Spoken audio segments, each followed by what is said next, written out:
visi yaremwa kugeza uyu munsi imitekerereze cyangwa se human nature ntigeze ihinduka, ahubwo ibihe byarahindutse na tekinoloji iraza. Amarangamutima agenga ubucuruzi n'uburyo business zikora n'uburyo abantu bunguka yakomeje aramwe. Isoko ry'uyu munsi ntirikira ubushobozi gusa bwo kuba umuntu afite amafaranga, ahubwo hajemo na emotion zigenga uburyo ibyo bintu bikora cyangwa amarangamutima. Amarangamutima ane ashobora gutuma wibwa amafaranga cyangwa se uyakorera ku bandi. Aya mbere ni ubwoba. Umuntu uzi kumenya ubwoba bw'abantu ashobora kumenya uburyo abukoreramo amafaranga. Aya kabiri ni ukuba uri wenyine cyangwa se kugira irungu, loneliness. Ni ikintu abantu bari gukoramo amafaranga giteye ubwoba. Ndaje mbasobanurire business model enye wakorera muri icyo kintu. Ubwoko bwa gatatu ni umururumba. Abantu bafite umururumba cyane bakunze gutwarwa amafaranga menshi pe. Uzi kumenya umururumba w'abantu n'uburyo bwo kusatisfyinga abatwara amafaranga. Kubimenya byagufasha kwirinda. Icyanyuma ni irari. Kugira irari biri mu bintu bishobora gutuma amafaranga yawe atwarwa n'abantu bazi gukontorora neza irari ryawe. Ngiye kubabwira model enye za business washoramo amafaranga cyangwa se nawe ufite ayawe ukayarinda, kuko ababisobanukiwe bazakomeza kuyatwara. In fact, kuba abantu bari kubimenya cyangwa se ngiye kubibabwira ukabimenya bishobora kutagira icyo biguhinduraho pe, ariko byibuza umuntu uri serious mu gukora business no kurinda amafaranga ye ashobora kuza kwigamo ikintu gikomeye cyane. Tunyarutse, modo ya mbere ni icyo twita speculation and gambling. Ibihuha cyangwa guhisahisa amakuru yo kuvuga ngo ahantu bigiye kugenda gutya ngo bigende gutya, abantu bikoramo amafaranga menshi. Ndi gutanga urugero nko mu butaka niho bikunze kuba cyane. Ukamenya nk'ahantu ngo bagiye kuhacisha umuhanda, ikibanza cyaguraga miliyoni 2, boom boom kikaba kibaye miliyoni 7, 8, 10 bitewe n'igikorwa remezo kizahajya. Ngo hari ahantu bahaciye amasite, boom nyiraho agahita hazamura amafaranga. Uza amakuru mbere rero, ikiza cyo kumenya ayo makuru mbere ni uko wowe ushobora kugenda kunegosiya ikibanza hakiri kare abantu batarabimenya, ukaba ukiguze hanyuma ukazakigurisha cyagiye byayo bizaba byabaye byinshi. Bityo bivuze ngo amakuru yo kwerekwa no kumenya ahantu hazahinduka ashobora kugukiza. Icyo nayimvuzeho kindi kuri iyo ngingo ni urusimbi. Urusimbi abantu bakomeza kudutwara amafaranga ariko ntitushobora kumva ngo turureke. Ni gute wumva uzakizwa no kuba wafata 500 ukabishora ahantu hanyuze ugatekereza ko bizagukiza? Bamwe ba mbere birashoboka barayabona. Mu minsi ishize ubuyobozi bwacu bwadusobanuriye iby'abantu bagomba kwirinda ibintu bita pyramid scheme na ponzi scheme. Ni ibintu bitwara amafaranga bakwiza ko bazayabona, ariko mu buryo bakoramo amafaranga n'ukuri ukabona realite yabyo nayo. Ese bwo ni gute utekereza ko wafata ibiceri 100, 100, 200, 300 ukayashyira ku kantu ngo karaguha miliyoni 2? That is impossible. Ushobora kuyabona, ariko se utekereza ko nuyabona utari bwonge kuyashyiramo? Ukuntu umuntu atekereza ate yizera neza ko ibintu ngo bidashoboka abandi bishoboka. Iyo mentality ni nziza kandi ni nayo nibyo, ariko turwasa ukayiflipping ikaba miliyoni, hanyuma uramutse unabonye miliyoni kubera bwa bwenge bwawe bwakoretse ko turwasa zagera kuri miliyoni, nayo uhita uyibasubiza nayo bakayitwara. Icyo ni speculation and gambling. Ibyo bintu byirinde cyangwa ubisobanukirwe, ujye ubasha kubikoramo business zatuma we wiburonyera amafaranga. Nimba utekereza ko ahantu hagiye kugira igikorwa remezo ukahita wareba ukavuga ati okay, hari ahantu bagiye kuhashyira umuriro, kaburimbo, reka nanjye mite mashyira salon de coiffure. Bya bihuha cyangwa ya makuru za speculation ziri around zigufashije kumenya business idea y'icyashyirwaho ahantu. Hari ahantu bagiye kuhashyira ishuri, barimo barahubaka ishuri, mu gihe abandi bakirangaye hita ugenda wafata umuryango uhashyire kantine, kuko abanyeshuri bazajya basohokera bakeneye kuza kunywa icyayi n'amata n'umugati. Kantine iri simple cyangwa se alimentation. Icyo nicyo bita kumenya amakuru no kuyamenyera igihe no kumenya icyo ugomba guhita ukora bitewe n'icyo kintu. Hari ahantu numvisha ko hari umukiri ugiye kuhashyira ikinamba. Ikinamba, okay, wahashyira salon de coiffure. Uri kumva icyo kintu? Nicyo bita speculation and gambling. Kimwe muri ibyo iyo ukimenye mbere kigufasha kwinjiza amafaranga cyangwa se wabimenya akayagutwara. Kubisobanukirwa ntacyo bigutwaye, no kumenya ubumenye bukakwinjiriza ni byiza kurushaho. Modo ya kabiri inateye ubwoba yo, kubera yuko abantu benshi murahita muyikora. ariko iya gatatu irarenze kurusha iya kabiri. Iyi niyo bita attention and emotion. Ibaze nk'ubu nje nkahita ntangira umujene wazanye iriya content ngenda namukunda by the way, ariko arabikora akagucuruza ikibanza, nagikoraho miliyoni he's getting money. Attention. Abantu bari kuza tuvuge nka industry yacu entertainment kugira ngo ikintu kigende barabaza bagakora prank bakavuga ngo byagenze gutye abantu tugasara, attention yacu bagahita baza bakaducuruza. Irungu muribuka ya driver nababwiye yo kuba wenyine, izi social media ziri around kugira ngo zitumare irungu. Harimo abantu badakunda kuba mu bandi, we wendi yari kumwe na telefone yashizemo ekuteri ari kwiyumvira akaziki ewana bameze neza yumva bitewe na mood arimo, nimba ari yo kwishima agashyiramo utuziki two kwishima, nimba ari muri mood yo kuba hari n'indirimbo zifasha abantu. Ibaze ko abahanzi bakora imiziki kugeza nubwo bakora imiziki yo gucuranga mu gihe hari umuntu wapfuye. Urukumva gucuruza irungu ry'abantu cyangwa se amarangamutima yabo. Waba wagize ibirori wishimye bakagukorera indirimbo yo kwishima, bagakora indirimbo yo mu kabari, bagakora indirimbo yo muri roge, bagakora indirimbo zo muri gym. Just they sell emotions. Understandinga ko abantu amarangamutima yabo azakomeza ramwe. Abatubanjirije nabo bari bafite ibibarangaza, natwe ibiturangaza biracyari bya bindi, ibyo turangamiye biracyari bya bindi. Kandi nta kuvuga ngo uri umukire uri umukene, ninde utagira emotions, ninde utagira ibirorisi, ninde utajya muri club, nutajya no muri club urajya mu rusengero, nujya no mu rusengero nutajya mu rusengero urajya muri arena. Aho uzajya hose bazagucuruza emotion. Bityo nawe ushobora kureba nihe business wakoramo. Ese wakora content zisetsa abantu, comedy? Ese urakina filime kugira ngo abantu barangare kuri filime zawe muri weekend no mu gihe bafite akanya? Ese uraririmba? Ese urashushanya? Ese urakora iki kiri butume abantu ubafata emotion zabo? Ikibazo biragusaba kongeraho kandi kantu, attention. Nkibi nkoze kwari kugira ngo nimba ubonye ugeze aha ngaha ugira attention. Imagine. So ibyo byose iyo bisobanukiwe utangira gucuruza. Ngwino ukore ikintu kiza gushyira gap hahana abantu bafite irungu wowe uri bamare, okay? And then mode ya gatatu nababwiye ari nayo irenze abantu benshi bayirimo ariko baracyari kuyihomberamo cyangwa bakayibibiramo kubera ko batayisobanukiwe. Ubuzima, nta muntu udakunda ubuzima. Industry y'ubuzima ndetse no kuramba. Ibaze hari umuntu udukoreye umuti utuma nge nawe tudasaza, cyangwa se nageze imyaka 40 nkisiga amavuta runaka nkahita nongera nkagira imyaka 30. Abantu barabigerageza.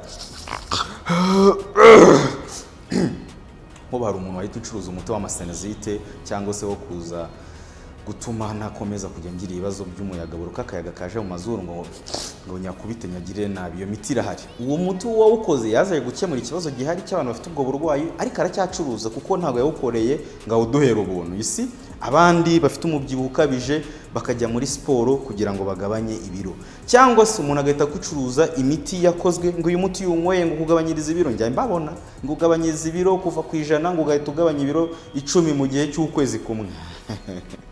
Yeah, kubera ko bikeneye uzawishyura. Ngo uyu muti urawunywa wabuze ibiro ugahita wengera hagati ibiro 5 n'ibiro 10 mu gihe cy'ukwezi kumwe, ku buryo mu mezi 3 uzaba ufite maso uri kanyama, ufite inyama nyinshi. Abasore barawishyura. Muri no minsi abasore basigaye bikunda cyane ku buryo they don't care about any girls. They barajya muri gym yikorere body yirebe mu kirori, nabona six packs n'umubiri uhari, that is enough for him. N'abakobwa barabasanze to get shape, right?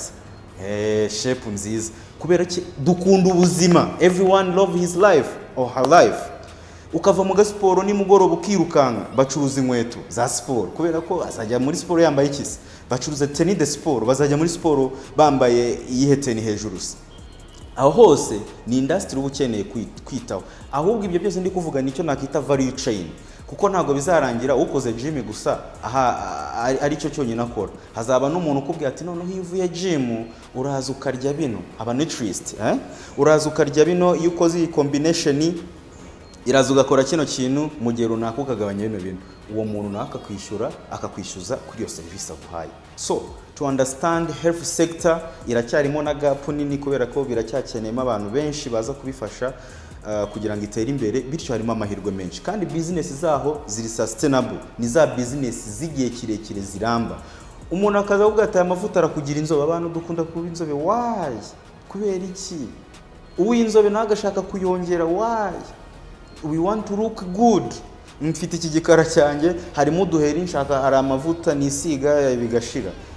Mfite umusatsi uruhara rwatangiye kuza, aho kugira ngo nogoshe nshyireho uruhara gusa, hari uri buncuruza amavuta yo gushyiraho gahunda plante n'ibindi byose. Uri kumva ko abantu they like their life. Ikintu cyose kiri related no kuba umuntu yakongera ubwiza afite, kuramba, kugabanya ibiro runaka, nyine akagira ubuzima buzira umuze, aho harimo amafaranga, harimo business. Bityo abantu bose bakora muri secteur y'ubuzima bazahora iteka babona amafaranga. Nawe shakamo igitekerezo ushoremo. Tukiri ku buzima kandi ndagira ngo mbarangire urubuga rwonyine rukumbi mu Rwanda rwazanye products z'ubuzima ziri verified, zifite quality, ziri licensed, ni za zindi za mbere original. Nta rundi sibye kwandika kuri Google MMart hanyuma ugakora order ya product yawe ushaka. Nimba uri umumama kandi ujye ukenera Pampex cyane, nazo turazicuruza. Ikintu cyose kiri related n'ubuzima muri zo product nari maze kubabwira zifasha abantu mu moko agiye atandukanye turazifite. Jyaho www.mmart.com hanyuma utwandikire, urebe product yawe, ukore order. Numara gukora order irahita ikugeraho mu gihe gitoya. Ikiza wishyura ari uko product kugezeho umaze kuverifya ko ari original.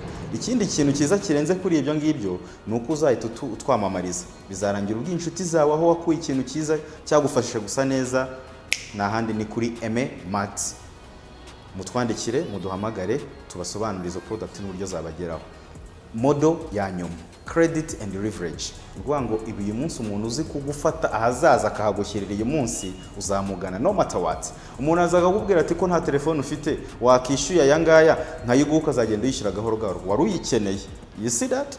Natagutwara amafaranga, nutemera kubaho utari mu madeni, ntacyo nibyo byiza kuri wowe. Ariko nimba uyikeneye kugira ngo ukore content, kugira ngo ugire uti bizarangira umwishyuye. Reba bank amafaranga zikorera amafaranga menshi dear.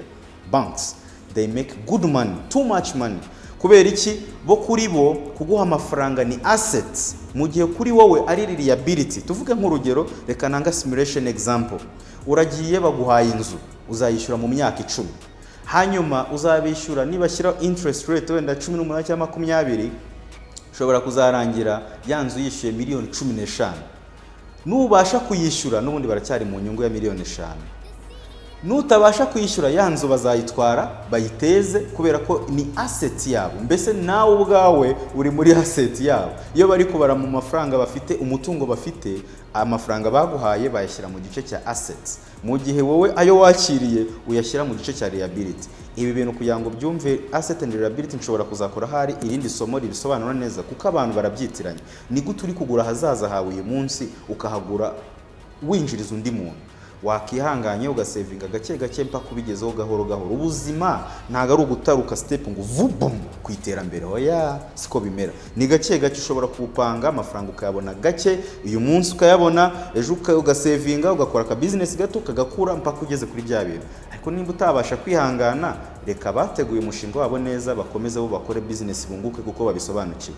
Gusobanukirwa movement of the money, psychology of the money, use of the money, cash flow, bituma uba financial intelligence mwiza, ushobora kubasha kumenya imikorere y'amafaranga.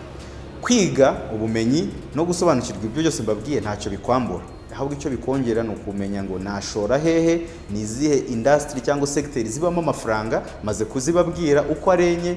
Ya mbere nababwiye ni speculation, gambling, attention and emotion. Gatatu ni health, ubuzima. Hanyuma kane ni credit and leverage.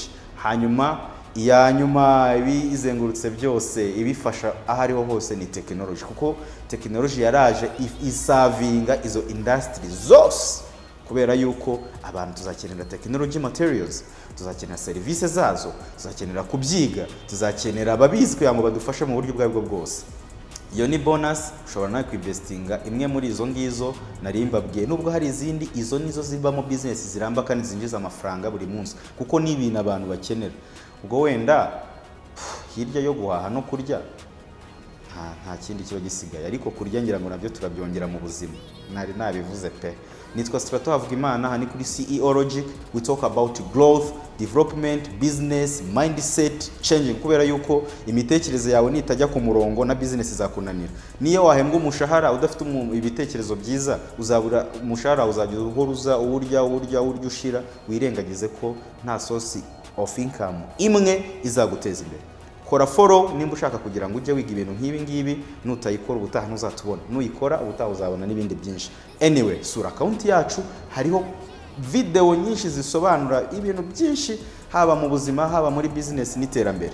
Mu Rwanda dukeneye abantu benshi bakora business, bavuga business, byibuza tukagira aba content creator barenga 500 bari kuvuga ibyo bintu, wenda tugafashanya gutera imbere. Igihugu cyacu ni gitoya, ntigikora ku nyanja, business nuza sector yacu ubukungu nayo ni ntoya, bivuze ko ari ntoya, bivuze ko rero abantu nitutaza ngo twige guhanahana service, dukorerane service, amafaranga yinjire, purchase power yiyongere, bizatugora. Mureke dushyire hamwe, dutezanye imbere, dutanga ubumenyi ababufite, ababwakira namwe mutwishyure tubona amafaranga, dutange content. Kubera ko izi service twe niko kazi dukora ko gutanga service z'ubujyanama cyangwa ubugishwa nama, ariko no gutanga ubumenyi, that is being social responsibility, cyangwa se responsibility y'umuturage yo gutanga ubumenyi, yo gutanga ibyiza kugira ngo twese dutere imbere. Kora follow, bye.